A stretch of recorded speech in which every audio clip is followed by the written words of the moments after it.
1972 Andes mountains के ऊपर से एक एरोप्लेन जा रहा था। सब नॉर्मल था, लोग रिलैक्स थे, कोई टेंशन नहीं थी। लेकिन कुछ ही देर में प्लेन का बर्फ़ से ढके हुए पहाड़ से क्रैश हो जाता है। और यहीं से शुरू होती है एक ऐसी कहानी जो आज भी लोगों को डरा देती है। जो लोग बच गए थे वो लोग किसी सेफ जगह पर नहीं थे, वो फंस गए थे एक ऐसी जगह पर जहां बस बर्फ़ और खामोशी थी। ना ही कोई हेल्प, ना ही कोई सिग्नल, और ये भी क्लियर नहीं था कि दुनिया को उनके बारे में पता भी है या नहीं। लेकिन सबसे बड़ा सवाल प्लेन क्रैश का नहीं था, सवाल ये था क्या कोई उन्हें ढूंढने भी आएगा। 1972 का टाइम था। उरुग्वाई की एक रग्बी टीम अपने फ्रेंड और फैमिली के साथ चिली जा रही थी। प्लेन बिल्कुल नॉर्मल तरीके से उड़ रहा था। सब लोग बातें कर रहे थे, रिलैक्स थे और कोई टेंशन भी नहीं थी। किसी को भी अंदाज़ा नहीं था कि ये एक सर्वाइवल स्टोरी बनने वाली है। जैसे ही प्लेन एंडेस माउंटेन्स के ऊपर पहुंचा, अचानक मौसम बदल गया। बादल बहुत घने हो गए, कुछ भी साफ दिखाई नहीं दे रहा था। और फिर पायलट से हो जाती है एक गलती और कुछ ही सेकंड में प्लेन एक आइस से कवर्ड माउंटेन पर टकरा गया और क्रैश हो गया। प्लेन टूट गया, कुछ लोगों की वहीं मौत हो गई और जो बचे थे वो बहुत ही डेंजरस जगह पर फंस चुके थे। जो लोग बचे थे जब उन्होंने आंखें खोली तो उनके सामने सिर्फ बर्फ़ थी। ना कोई रोड, ना कोई पेड़ और ना ही कोई आवाज़। उनके सामने सब कुछ सफ़ेद और बिल्कुल शांत था। उन लोगों को समझ ही नहीं आ रहा था कि वो लोग हैं कहाँ। और सबसे बड़ा सवाल यही था, क्या दुनिया को पता भी है कि हम यहाँ जिंदा हैं। शुरुआत में सभी को लगा कि रेस्क्यू जल्दी आ जाएगा। वो हर प्लेन को सिग्नल देने की कोशिश करते, कपड़े हिलाते, किसी तरह ध्यान खींचने की कोशिश करते, लेकिन जवाब नहीं आता। और अब एक नया सवाल पैदा हुआ, क्या हम किसी को दिखाई भी दे रहे हैं। समय बीतता गया, 1 दिन, 2 दिन, 5 दिन।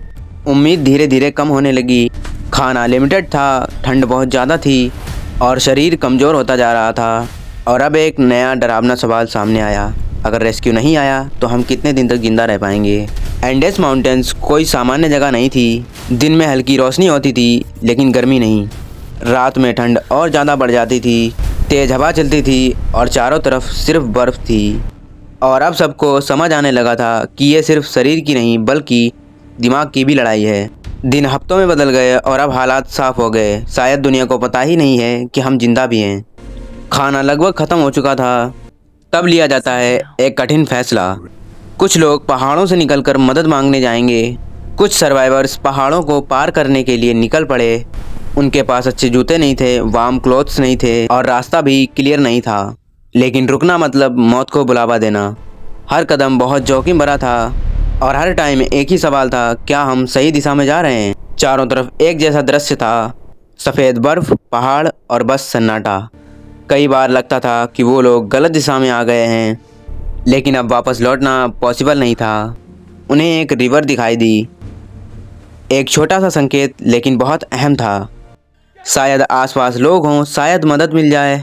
लेकिन मन में सवाल अब भी था, क्या ये सच में उम्मीद है या फिर संयोग। आखिरकार संपर्क हुआ, लोग मिले, रेस्क्यू शुरू हुआ।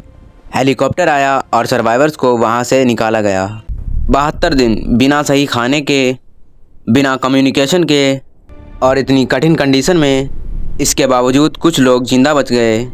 लेकिन आज भी एक सवाल बाकी है, इंसान की लिमिट आखिर कहाँ तक होती है। 72 दिन इतनी ठंड में और एक ऐसी कहानी जिसका हर जवाब एक नया सवाल छोड़ जाता है।